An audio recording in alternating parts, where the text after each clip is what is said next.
আসসালামু আলাইকুম ভিউয়ার্স, আপনারা দেখছেন এনকেআর হেলথ টিপস। হেলথ রিলেটেড সঠিক তথ্য পেতে চ্যানেলটি সাবস্ক্রাইব করে রাখুন। আজকের ভিডিওতে আমরা জানব মাথা ব্যথার এক জনপ্রিয় ঔষধ টাফনিল সম্পর্কে। টাফনিল সম্পর্কে বিস্তারিত, এর কাজ, ডোজ, পার্শ্ব প্রতিক্রিয়া, গুরুত্বপূর্ণ সতর্কতা। তাহলে টাফনিল কী? টাফনিল হলো একটি পেন কিলার যার মধ্যে থাকে টলফেনামিক অ্যাসিড। এটি কি কাজ করে? টাফনিল টলফেনামিক অ্যাসিড মাইগ্রেনজনিত মাথা ব্যথা উপশম করা, অপারেশনের পরবর্তী ব্যথা এবং জ্বরের ব্যথানাশক হিসেবে নির্দেশিত।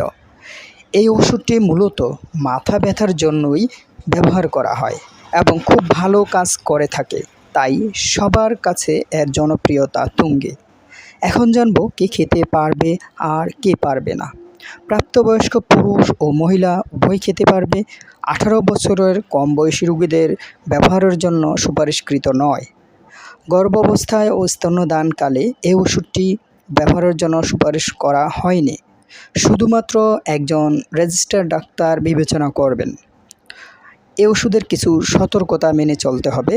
অ্যাজমা, ব্রঙ্কোস্পাজম, রক্তপাতজনিত ব্যাধি, কার্ডিওভাস্কুলার রোগ, পেপটিক আলসারেশন, উচ্চ রক্তচাপ, লিভারের সংক্রমণ, হৃৎপিণ্ড বা বৃক্কের রোগের ক্ষেত্রে এবং বয়স্ক রোগীদের জন্য সতর্কতা অবলম্বন করা উচিত।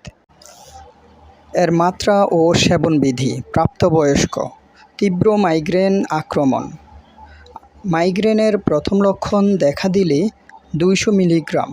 সন্তোষজনক প্রতিক্রিয়া না পেলে 1 থেকে 2 ঘন্টা পর চিকিৎসক এটি পুনরাবৃত্তি করতে পারে।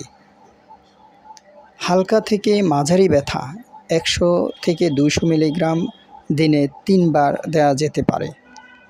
টলফেনামিক অ্যাসিড খাবারের সঙ্গে সেবন করতে হবে। খাওয়ার সময় বা সাথে সাথে পানি পান করুন।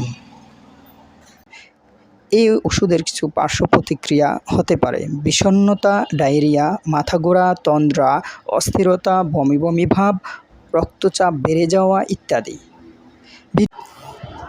যে কোনো ওষুধ সেবনের পূর্বে অবশ্যই একজন রেজিস্টার্ড চিকিৎসকের পরামর্শ নিন। ভিডিওটি ভালো লাগলে লাইক, শেয়ার এবং সাবস্ক্রাইব করতে ভুলবেন না। আল্লাহ হাফেজ।